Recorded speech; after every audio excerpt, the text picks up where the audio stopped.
అందరికీ నమస్తే. అందరూ బాగున్నారా? మొన్న ఊరికెళ్ళినప్పుడు ఒక 3, 4 డేస్ అయితే చాలా ఇబ్బందయిందబ్బా!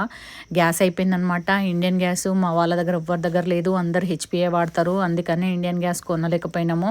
గ్యాస్ అయిపోతే ఏముందబ్బా! కట్టెల పొయ్యి మీదనైతే కమ్మగా కుదురుతాయి వంటలు. ఇక మాకు కట్టెల పొయ్యి అలవాటేనా మీకు తెలవందేముంది. మా అమ్మ కట్టెల పొయ్యి వెలిగించిందంటే 15 నిమిషాలల్లో వంట రెడీ చేసి పెట్టేస్తది. ఎంతమందొచ్చినా గానీ మా అమ్మ ఏం భయపడదు. తొందరగా వండేసామట. తొందరగా వండినా కమ్మగా వండుతది. ఏం కూర వండుతుందంటే పాలకూర, మెంతి కూర కలిపి వండుతుందబ్బా! మా బాబాయ్ వాళ్ళ బాయికాడికి పోయినామనమాట. చింత కిందికి పోయినాము. ఆ వీడియో కూడా పెడతా నేను.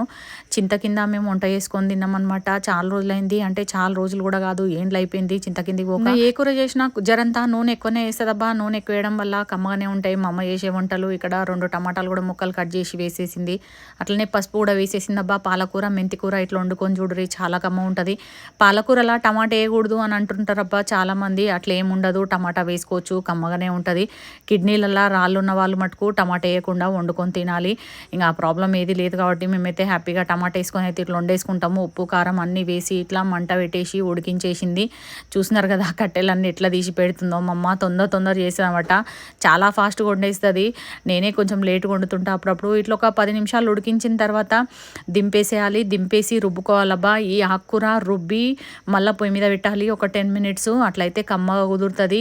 మీరందరూ ఆకుకూర ఇట్లనే వండుతారా? నాకు కామెంట్ బాక్స్లో కామెంట్ చేయరబ్బా. ఫస్ట్ అయితే ఈ వీడియోకి ఒక లైక్ కొట్టుర్రి. సబ్స్క్రైబ్ చేయని వాళ్ళైతే సబ్స్క్రైబ్ చేసుకోండి. వంట అయితే కట్టెల పొయ్యి మీద మా అమ్మ మంచిగానే వండుతుందని గిన్నెలన్నీ తోముడు నాకే పడుతుందబ్బా. ఇక గిన్నెలు తోముతానైతే చేతులు మొత్తం ఖరాబ్ అవుతాయి.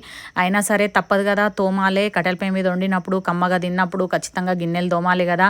మీరేమంటారబ్బా? కామెంట్ బాక్స్లో కామెంట్ చేయరి. Thanks for watching. బాయ్.